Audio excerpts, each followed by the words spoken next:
Terima kasih pemirsa, Anda masih bersama kami dalam Kominfo Newsroom. Pemirsa, kawasan Sekumpul di Kabupaten Banjar, Provinsi Kalimantan Selatan merupakan salah satu destinasi religi di Indonesia. Dan setiap bulannya, kawasan ini dikunjungi oleh ratusan ribu wisatawan yang ingin berziarah. Dan demi meningkatkan kenyamanan berziarah, Kementerian PUPR tentunya melalui Balai Prasarana ini melakukan permukiman wilayah Kalimantan Selatan untuk melakukan penataan kawasan Sekumpul. Lantas seperti apa yang dimaksudkan dengan kawasan Sekumpul tersebut? Kita akan membahasnya hari ini bersama dengan Ibu Ana Rosida Santi selaku Kepala Dinas PUPR Kabupaten Banjar. Kita sapa terlebih dahulu. Assalamualaikum Bu Ana. Waalaikumsalam warahmatullahi wabarakatuh, Mbak Bilkis. Baik, di awal tadi saya sudah menyinggung mengenai kawasan Sekumpul. Dapat dijelaskan dulu Bu kepada masyarakat, kepada pemirsa ini seperti apa sih gambaran dari kawasan Sekumpul ini, dan dikabarkan memang pembangunan dari tahapan kawasan Sekumpul ini terbagi menjadi 3 tahap. Dan sejak kapan kawasan Sekumpul ini sudah mulai dilakukan Bu Ana? Terima kasih Mbak. Jadi untuk pembangunan atau yang lebih dikenalnya dengan penataan kawasan strategis Sekumpul itu memang direncanakan dilaksanakan dalam 3 tahap atau dikenal dengan 3 segmen. Untuk segmen segmen pertama itu dilaksanakan 2021 melalui pendanaan dari Kementerian PUPR yang dilaksanakan pihak Balai Prasarana Permukiman Kalimantan Selatan. Saat ini untuk segmen 1 itu telah selesai dilaksanakan dan telah diserah terima operasionalkan kepada pemerintah Kabupaten Banjar. Sementara untuk segmen 2 dan segmen 3 itu direncanakan akan dilaksanakan sekaligus dalam 1 tahap atau kita kenal dengan sebutan Sekumpul Lanjutan. Nah, yaitu dimulai dari jembatan irigasi Sekumpul sampai dengan Sekumpul ujung. Nah, target penataan Sekumpul Lanjutan ini dapat dirampungkan pada tahun 2023 melalui pendanaan APBN. Demikian, Mbak. Baik, ini untuk tahapan kawasan Sekumpul dibagi ke dalam 3 tahap dan akan ditargetkan selesai pada tahun 2023, begitu Ibu? Betul, betul sekali. Jadi itu akan diselesaikan di tahun 2023. Jadi untuk segmen 2 dan segmen 3 itu akan digabungkan menjadi satu kesatuan. Seperti itu. Baik, untuk segmen 2 dan segmen ketiga yang akan dirampungkan pada tahun 2023, apa saja Bu yang akan segera diselesaikan? Apakah mengenai infrastrukturnya atau fasilitas lainnya? Tahap apa yang akan dilanjutkan? Untuk segmen 2 dan segmen 3 itu, Mbak, kita tetap akan melanjutkan rancangan atau desain seperti segmen pertama. Jadi kita akan memindahkan seluruh utilitas yang berada di atasnya itu akan dipindah ke jaringan bawah tanah, kemudian juga kita akan melakukan penataan drainase. Karena untuk segmen 2 dan segmen 3 itu lebih complicated, Mbak. Jadi wilayahnya complicated, di situ terjadi beberapa genangan atau ketika hujan turun itu ada genangan-genangan. Itu yang coba kita selesaikan. Jadi menyelesaikan genangan yang ada di sana, kemudian juga terkait dengan penataan kawasan lanjutannya. Seperti itu, Mbak. Baik, kemudian tadi di awal juga sempat disinggung bahwa pembangunan kawasan Sekumpul ini dengan menggunakan APBN. Nah, apakah memang bagaimana penggunaan dana APBN atau APBD yang digunakan untuk pembangunan kawasan Sekumpul ini, Bu? Kalau untuk kontribusi dari pemerintah daerah, Mbak, untuk Sekumpul 1 itu pemerintah daerah ada menganggarkan untuk biaya operasional. Jadi untuk perawatan yang Sekumpul 1 itu pemerintah daerah ada menganggarkan di tahun 2023 melalui bidang PRP. Kemudian juga pemerintah daerah juga itu ada melaksanakan, Mbak, updating terkait dengan sertifikasi tanah masyarakat yang kemarin terkena pelebaran atau terkena pemotongan akibat dari penataan itu. Jadi kita melakukan updating sertifikat masyarakat. Baik, kemudian adakah peran dari Pemda Kabupaten Banjar ini selain memberikan dana APBD, dukungan tentunya, dan bagaimana peran pemerintah daerah dalam penataan kawasan Sekumpul ini, Bu? Seperti apa lebih jelasnya? Jadi untuk pemerintah daerah sendiri, Mbak, itu mengambil peran yang cukup penting, Mbak, di penataan Sekumpul khususnya. Jadi pemerintah daerah telah menetapkan dari aspek legalnya berupa ditetapkannya Perda RT RW Kabupaten Banjar nomor 4 2021 yang menetapkan kawasan sekumpul itu menjadi kawasan sosial budaya yang strategis seperti itu. Kemudian juga untuk sekumpul satu ini pemerintah daerah juga melaksanakan aktif melaksanakan sosialisasi fokus group discussion atau FGD.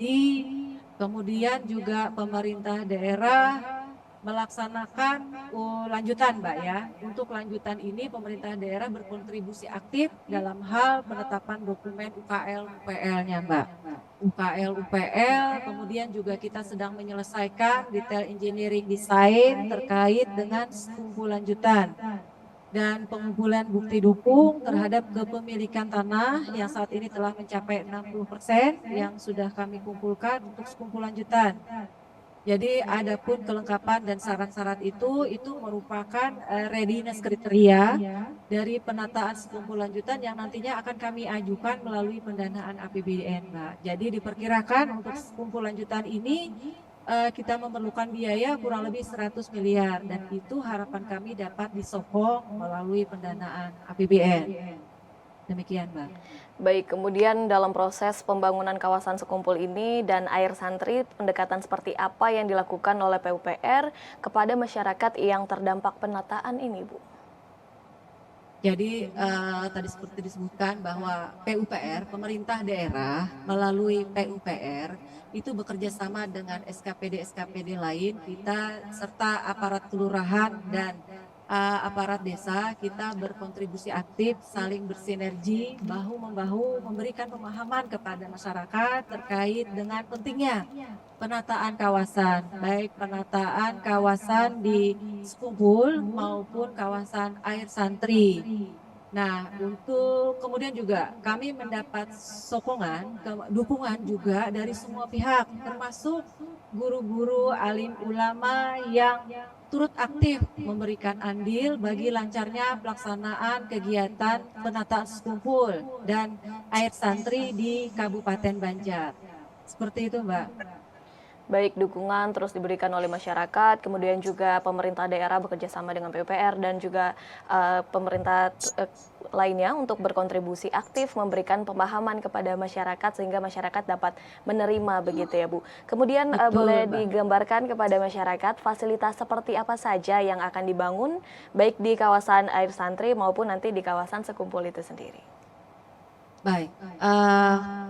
Kawasan air santri itu berjarak 2 km Mbak dari kawasan sekumpul dan kedua-duanya ini memang ditetapkan menjadi kawasan strategis sosial budaya seperti itu, di mana untuk Martapura ini kan memang dikenal sebagai kawasan religius. Jadi untuk kedua kawasan tersebut itu dampak terhadap kawasan religiusnya ini cukup kuat ya Mbak. Kalau untuk di penataan kawasan sekumpul tadi karena kita kenal di sana ada makam Abah Guru kita. Kemudian yang untuk penataan kawasan air santri, kenapa itu dinamakan air santri? Karena dia berada di bantaran sungai. Jadi sungai 50% dari wilayah Kabupaten Banjar ini penduduknya berdomisili di sungai. Itu kenapa dinamakannya air santri. Jadi air itu lahan rawa untuk perbaikan kualitas lingkungan. Kemudian santri itu karena Martapura ini dikenal sebagai kota santri seperti itu. Jadi itu dulu yang untuk konsep air santri. Kemudian kalau terkait dengan penataan sekumpul, kalau di penataan sekumpul kita lebih menurunkan penataan utilitas sehingga itu menjadi lebih baik dan lebih tertata, itu menanam ke jaringan bawah tanah. Kemudian juga kita menata drainase untuk di wilayah kawasan sekumpul. Sementara kalau untuk kawasan air santri itu lebih ke penataan kota, kemudian lebih ke arah pola hidup bersih dan sehat. Jadi lebih kepada penataan kumuhnya. Dimana kalau untuk pembangunan air santri kita menggunakan pola DDUB. Jadi itu ada sharing pendanaan baik dari Bank Dunia, Kementerian PUPR melalui Balai Prasarana Pemukiman Kalsel dan juga ada kontribusi dari pemerintah Kabupaten Banjar. di mana kalau untuk pembangunan prasarana yang dibangun oleh Balai Prasarana Wilayah itu ada siring, dermaga, kemudian ada spal komunal, kemudian ada tapping PDAM, paving block, penataan wilayahnya. Sementara kontribusi pemerintah daerah melalui PUPR itu ada di pembangunan bilik bagi masyarakat berpenghasilan rendah yang belum mempunyai bilik WC, termasuk menyambungkan sambungan rumah dari air limbah itu. Kemudian juga PUPRP di sini berkontribusi aktif terhadap pemasangan sambungan rumah air bersihnya. Jadi ada PDAM yang dibantu disambungkan oleh PUPRP. Kemudian kontribusi dari Dinas Perkim atau Permukiman dan Lingkungan Hidup itu adalah terkait dengan penataan taman dan penghijauan di lokasi air santri. Jadi semua pihak di sini berkontribusi aktif, terlibat, saling bahu-membahu dan bersinergi di dalam penataan kawasan, baik itu kawasan Sekumpul maupun kawasan air santri.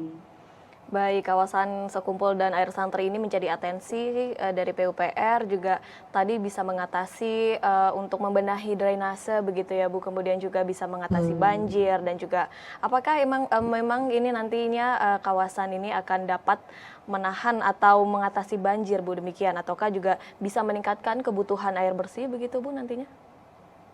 Iya Mbak, jadi ini adalah satu kawasan terintegrasi sebenarnya Mbak lah. Jadi kalau untuk banjir sebenarnya ini ada genangan Mbak. Ketika air hujan yang turun dalam intensitas yang tinggi, di situ akan terjadi genangan, khususnya pada segmen 2 dan segmen 3. Nah, itulah kenapa kita penting sekali menata bagaimana di sana drainase dapat berfungsi secara optimal.